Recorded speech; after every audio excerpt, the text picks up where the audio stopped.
Welcome to the Indiana Farmer. Well, hello everybody, this is the Indiana Farmer again. Make sure you hit that subscribe button, and why don't you like this episode? I'm here with Dan Ritter from Dairyland Seed. We're here at a customer's farm, going to do some soil testing. So this customer that I have, has been having some issues with yellowing corn throughout the year, and definitely a height difference. So I figured I'd bring out the big gun, Dan, and we're going to do some soil testing and kind of look it over and see what we can find. Good morning, Dan. How are we today? Doing well. Doing well. All right, so what do we got here? Well, one of the things that we're checking out here today is as we go into any field, we try and eliminate the various possibilities that we might have as far as disease, insects, other pests that might be in nutrient deficiencies that we might have. In this case, as you had mentioned, we had some yellowing corn.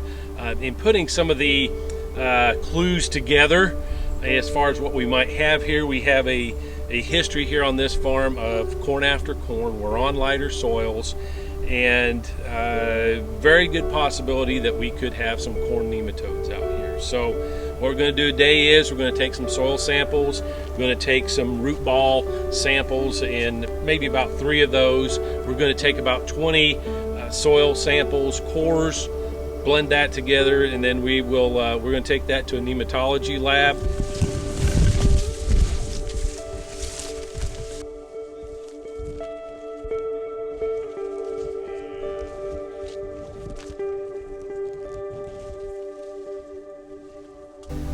Corn's a little shorter here versus some of this taller stuff.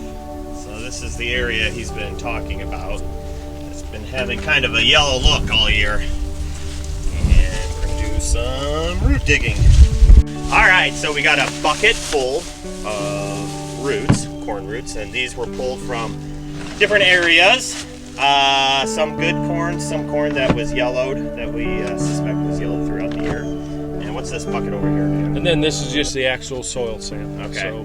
So do you have to bag it then, or? I'm going to put it in a bag, and then we will drop it off at the lab, and due to some of the regulations and health requirements now, we'll drop it outside the lab, inform them that we have a sample there, and they will grab that sample as quickly as possible, again trying to preserve the integrity of the sample that we had, making sure we're not going to have any of the nematodes die, because we do need the living nematodes in order to be able to conduct the test. So everything from that green bucket was pulled from the quote-unquote the root area that we had. Now in this case, we used a spade to dig it. I'd prefer we use a soil probe, pull samples like that, but in this case I made a nice narrow slice right near the root area, the root ball of the plant that we're going to take the sample from.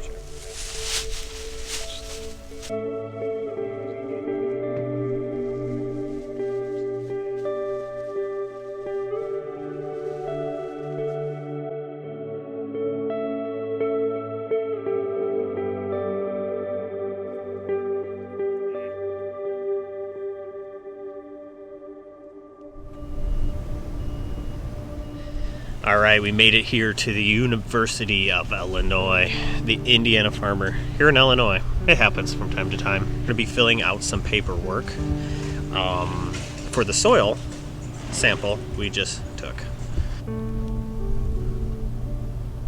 Okay, we finally got the results back from Illinois University. As you can see on the first line, confirmed lesion nematodes, 468 adults per 100 cc of soil. The threshold is 100 per 100 cc of soil, and that would create major tissue and root damage. So we're definitely over that threshold by quite a bit. And if you look down on the second and third line, we still got a little bit adults, not exactly as high as the first, which is pretty out of this world. Not the worst I've ever seen, but definitely very, very high. So that would be causing damage to my customer, fellow farmer there. And definitely need to look in the future, look at some different ways of treating these nematodes. Looks like especially these lesion nematodes, it looks like the problem there. So there are some things we can do, and I'll definitely be in contact with him and try to figure out some good ways we can up his management. So thanks to Dan, thanks to Illinois University for doing this, and thank you for listening. I appreciate it, and we'll be talking to you soon.